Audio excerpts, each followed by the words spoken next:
Self-denial and its consequences. The mask behind which you are hiding.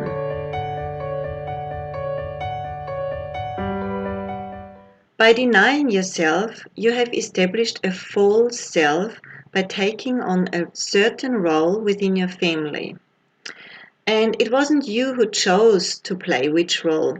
It was the system, the family in which you were growing up, that determined which role it would be that you are going to play.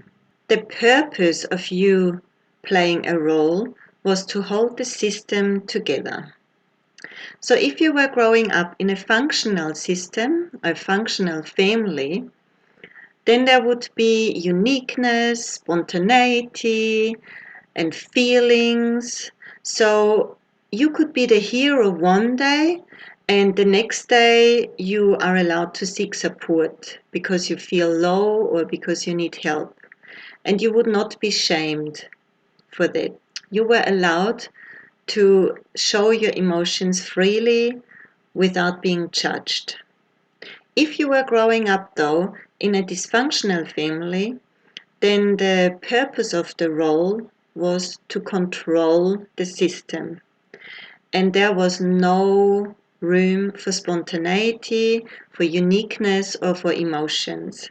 So if you showed emotions or feelings and you were shamed or judged, you most likely have shut down.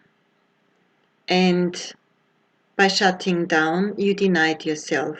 And not only that, you actually came to think that the role was your identity. I just like to capture quickly what I was talking in my last video so that you are clear on what we're talking about. In my last video, I shared a model from Sharon Pearson from the Coaching Institute about the three selves, which are the core, that is the unique you, the way you are born. The crud is where you experience fear or anxiety.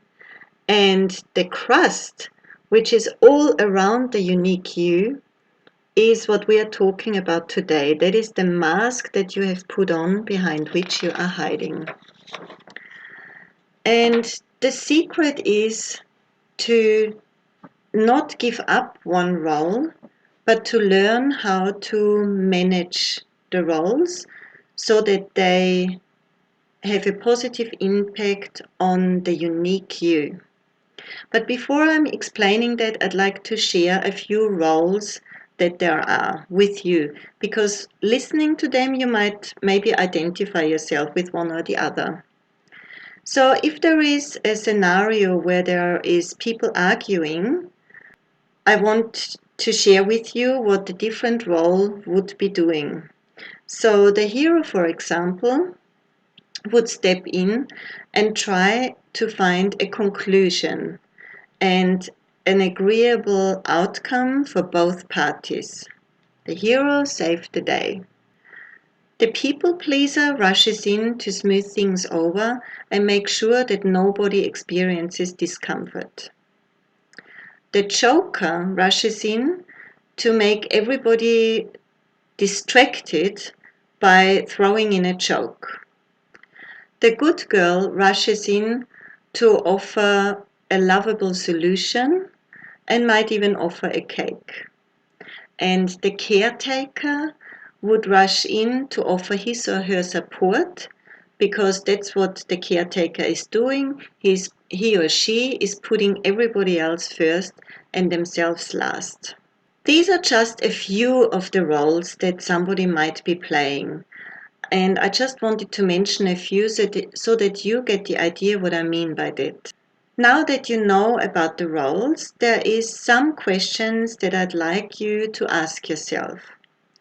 The first question is to find out, do you even know or are you even aware which role you have been playing or are still playing in your life to this day?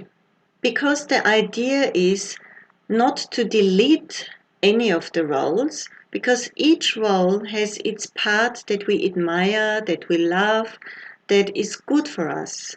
So the idea is to be able to change between the different roles effortlessly. Sharon Pearson, for example, says, if you're stuck in a role, then you're unhappy. If you learn how to dance between the roles, then you experience joy.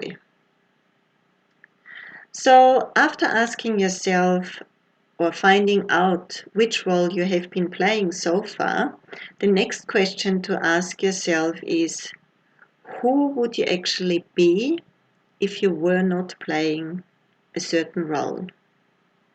And I think that's the most important question to ask yourself, because that gives you the answer of who you truly are. And the third question I'd like you to ask yourself and find an answer to it is, how much energy do you actually put into your true self? And how much energy are you allowing to take on the role? Because usually wearing the mask asks a tremendous amount of energy from you. It is very, very tiring, and I have experienced that in coaching sessions myself when the client had a certain aha moment and realized, oh my God, I do not have to play this role anymore. I can let go of it. It's the most freeing experience you can imagine. And the last thing I would like to invite you to do is to imagine what it would be like if you were using all your precious energy for your unique self.